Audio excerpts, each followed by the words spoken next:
Have you ever heard someone describe themselves as type A personality? As you'll soon see, classifying themselves as type A is typical type A behavior. But what does this really mean, and how do personality types fit into personality psychology? In this video, I'm going to be describing the different personality types and how certain traits can affect your behavior and even your physical health. Learning your personality types may help you prepare for certain situations and put yourself on a path towards the success that you want. So, there are two main types of personalities: Type A and Type B. Type A personality is very easy to identify. People who have this type of personality want to be high achievers. They push themselves to be the best of the best. Type A personalities tend to be very competitive, even if they're just competing against themselves. When they're given a task, they are more likely to immediately make a thorough plan and follow that plan all the way through until they achieve their goal. If they're given the task of planning a trip, for example, they will have every detail of the itinerary organized before it's time to even board the plane. Now, when it comes to the big five, people with the Type A personality tend to be more disagreeable, but they also tend to be more conscientious. By now, you've probably already figured out if you're a Type A personality. Now, Type B is often called non-Type A. A person with a Type B personality is everything that a person with a Type A is not. Type B personalities are not as concerned with being the best or even finishing first. Rather than powering towards an end goal, people with Type B personality may prefer to explore different possibilities and different ways to achieve the same goal. To Type B personalities, life is about the journey rather than the destination. If a person with a Type B personality is given the task of planning a trip, they may have a few pieces planned, but they're more than likely to just say that they'll play it by ear. You think that the Type B life sounds pretty stress-free? Well, so do I, and that difference made a huge impact on the initial research into Type A and Type B personalities. So let's look into the physical effects of these different personality types. The theory of the two original personality types was developed by Meyer Friedman and Ray Rosenman in the 1950s. Friedman and Rosenman weren't renowned psychologists. They were actually cardiologists. They studied the heart. And while Type A and Type B personalities have a role in modern personality psychology, Friedman and Rodman were not interested in changing the world of psychology. In fact, they were concerned with heart disease. When people are working on a new project, encouragement or coaching can actually cause physical reactions. One of these reactions is called cardiac reactivity, and what it does is it increases your heart rate. Now, here's an example. When it's said with kindness, the phrases, "Work faster, come on, I know you can try harder," those phrases might increase your heart rate. If you're Type A personality, in fact, your heart rate is more likely to increase, and if it does, it increases at a higher rate. But Friedman and Rosenman's research didn't stop there. In their initial research about personality types, they claimed that Type A personalities were more likely to get a heart attack. Why? Well, the stress of having a Type A personality, where everything has to be perfect and planned, can take a serious toll on your heart health. So, they published their initial findings back in 1950. Personality psychology has come a long way since then. Two other personality types have actually been added to the roster that could potentially cause health problems. So, let's discuss Type D and Type T personalities.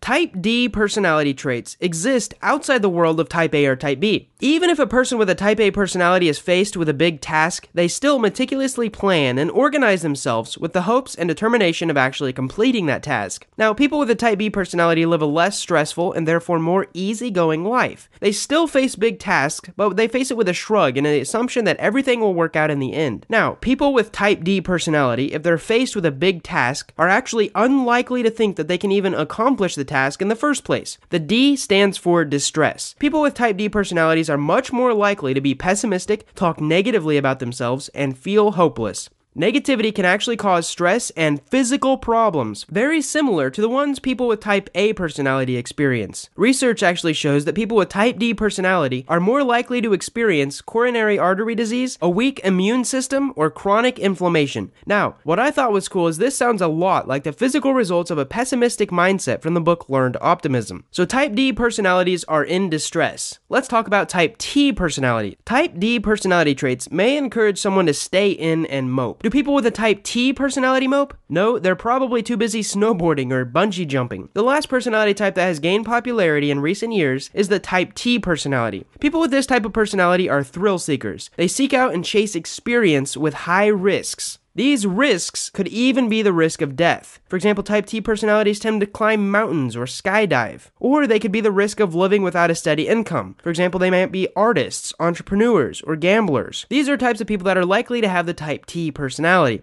So just like type B personality, people with type T personality are not necessarily at a high risk for specific heart problems, at least none that we know of yet. But with thrill-seeking activities come high risks on their own. So as I end this video, I want to ask you, what does all of this mean to you? What personality type are you? While all the answers tend to be pretty obvious, especially if you're pretty self-aware, you can also take online tests to figure out which type fits you and your lifestyle. If you're a type A or a type D personality, you actually may want to reach out to a professional to learn more about ways to manage your risk of heart disease and other complications. Healthy habits like positive self-talk or exercise can greatly reduce stress and help you stay heart healthy. If you enjoyed this video, feel free to watch some of the other videos in this personality series. And if you want to learn more about your own personality, you can go ahead and check out my free 3-in-1 personality quiz in the description below. Basically what it does is it combines 3 of the major personality quizzes into just one test that you can take in under 10 minutes. And at the end of it, I'm going to try to predict some things about you, like your political stances, your relationship style, and even your health. Thank you so much for watching, and I hope that you learned something from this video. See you in the next one.